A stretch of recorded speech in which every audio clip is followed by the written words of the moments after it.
사무엘은 사울에게 이스라엘의 왕된 자로서 기름을 붓습니다.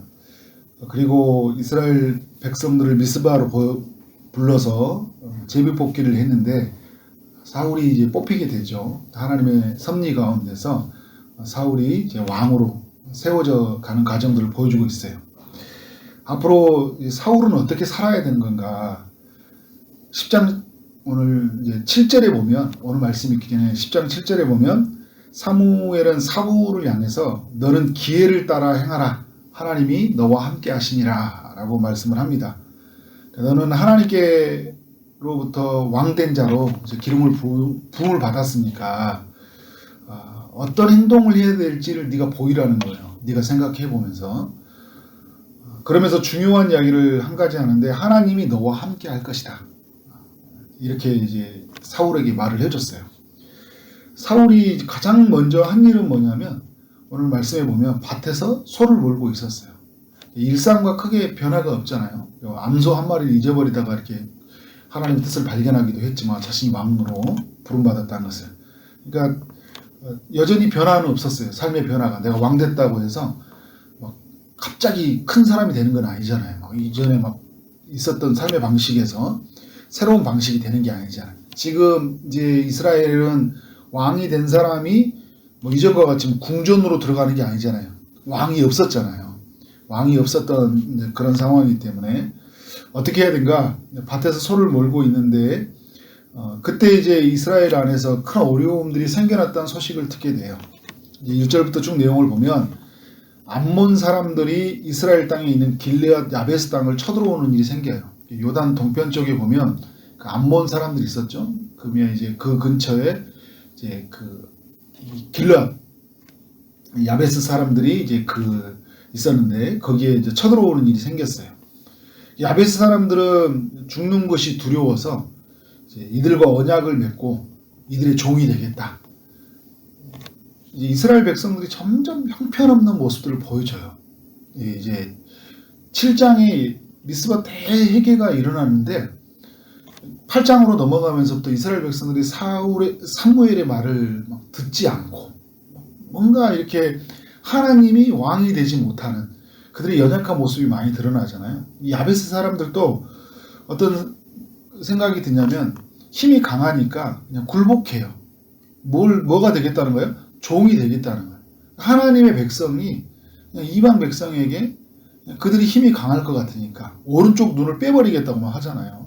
그러니까 내가 요구를 당신들이 요구를 들어주겠습니다. 종이 되겠습니다. 살려주세요. 했더니 아니 너희들 살려주지 않을 거야. 살려주는 조건으로 오른쪽 눈 다 하나씩 빼.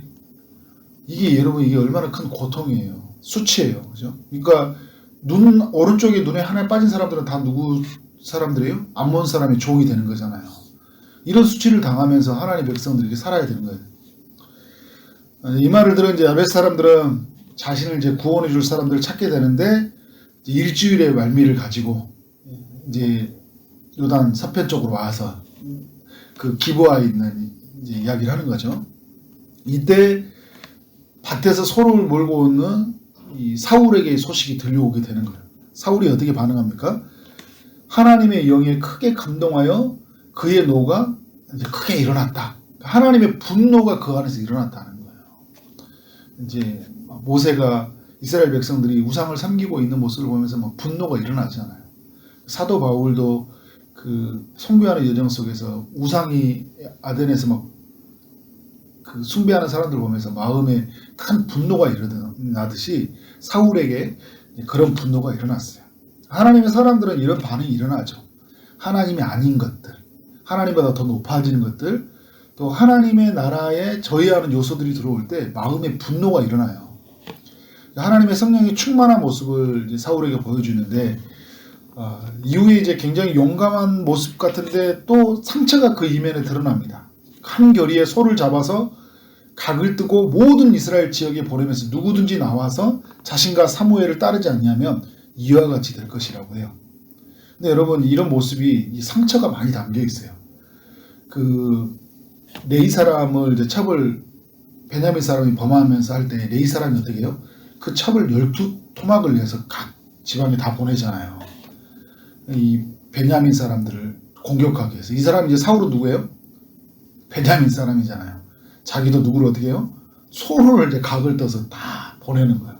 그러니까 이 과거의 상처가 굉장히 그 지파 안에서 남아있는 것 같아요. 안 하면 다 죽이겠다. 그러니까 이제 이스라엘 사람들이 다 모여가지고 한 33만 명이 모였어요. 사울의 뭔가 결연한 의지를 긍정적으로 본다면 굉장히 용감하고 굉장히 결연한 의지, 자신의 민족을 이렇게 함부로 하고 모욕하는 이들은 마치 다윗이 나의 그 하나님을 모욕하는 것을 견디지를 못하잖아요. 골리앗이. 그래서 내가 만군의 여호와 이름으로 나가듯이 사울에게도 이제 그런 마음이 있었어요. 그러나 이제 그 마음속에 그걸 풀어가는 데는 이제 상처가 또 마음에 작용하고 있는 거죠. 근데 그걸 쓰는 거예요, 하나님이. 그 상처들을. 우리도 보면 그래요. 상처가 있는 그 모습을 써요. 그래서 이제 전쟁을 나가게 되는데 11절에 보면 이제 백성을 3대로 나눠가지고 새벽에 그 적진의 한가운데로 들어갑니다. 하나님이 함께 하신다고 했잖아요. 함께 하신다는 걸 보고 그 암몬 사람을 치게 되는데 그곳에서 이제 많은 사람이 죽게 되고 살아난 자들은 도망을 가버려요. 이제 사울이 전쟁에서 중심으로 이제 사울이 진두지휘해서 전쟁에 승리하게 되자 사람들이 어떻게 반응합니까? 열광하기 시작해요.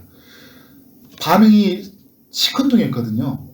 여기 이제 내용의 10장의 내용을 보더라도 제비 뽑아서 했는데 사람들이 내심 기대하는 게 어떤 게 있었을까요?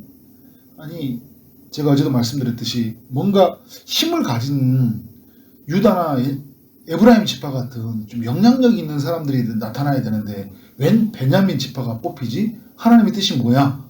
여전히 하나님에 대해서 불신하는 이스라엘 백성들의 모습이 있는 거죠. 왜? 내가 기대하는 모습으로 안 나타나니까. 사람들은 늘 그것 때문에 실망하거든요. 내가 기대했던 리더십이 있어야 된 거야.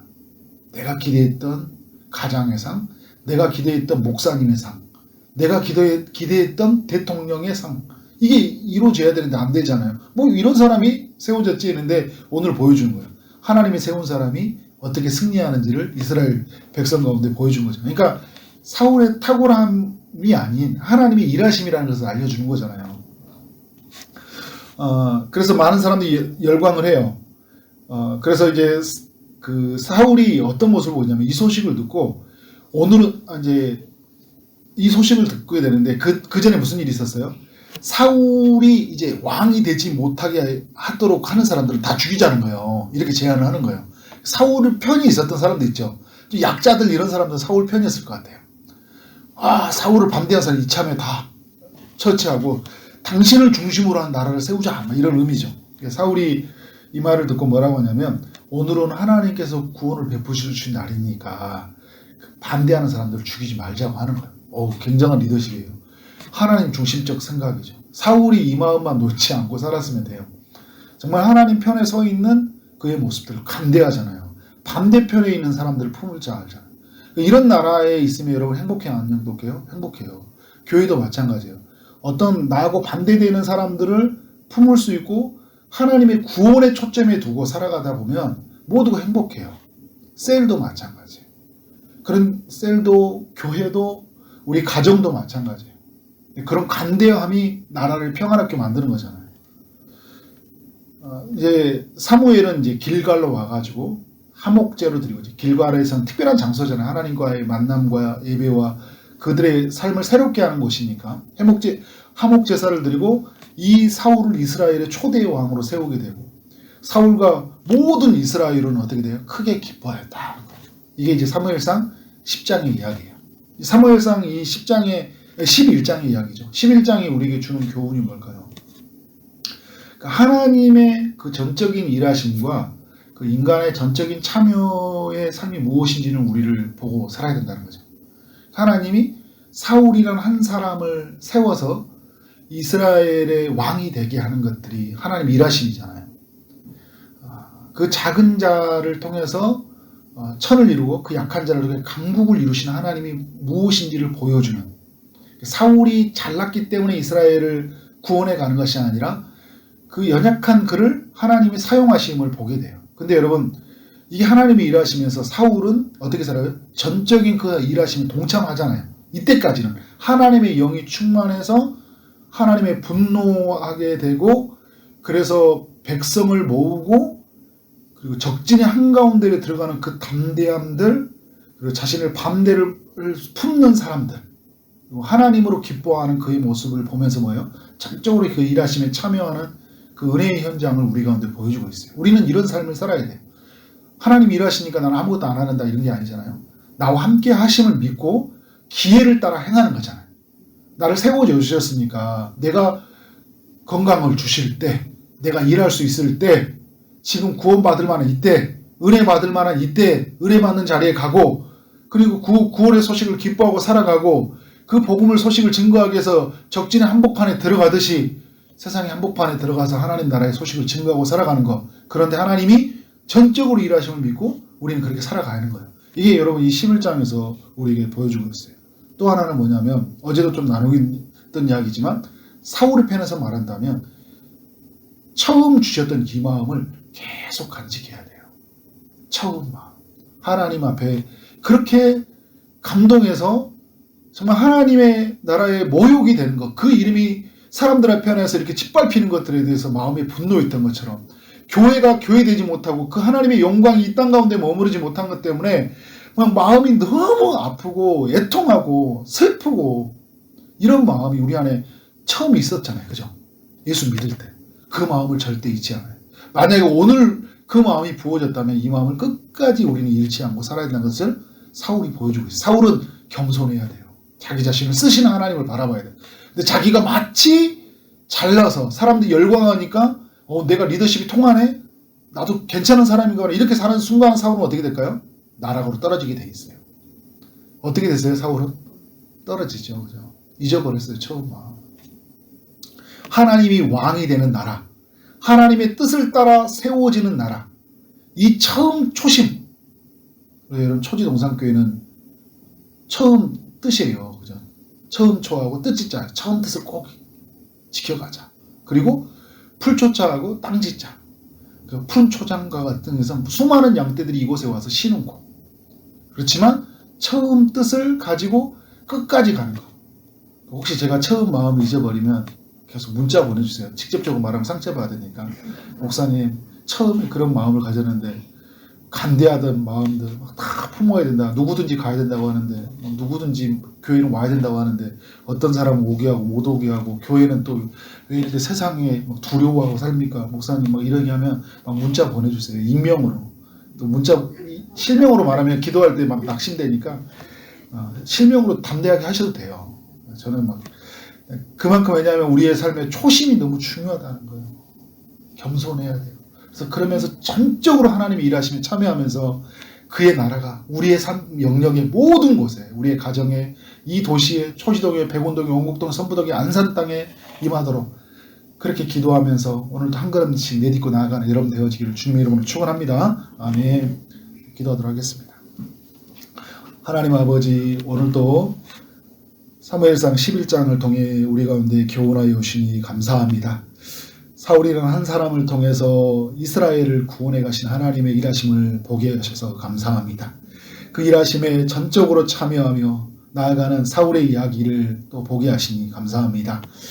그 하나님의 마음이 입되어서 분노하고 또 적진 한복판에 들어가서 죽으면 죽으리라는 마음으로 하나님의 그 나라가 무엇인지를 알렸던 것처럼 우리의 삶이 그렇게 하나님 나라를 알리며 살아갈 수 있도록 인도하여 주시고, 우리가 다른 사람들을 품고 정말 하나님의 그 구원의 기뻐함을 누리는 우리 모든 삶이 될 수 있도록 인도하여 주옵소서.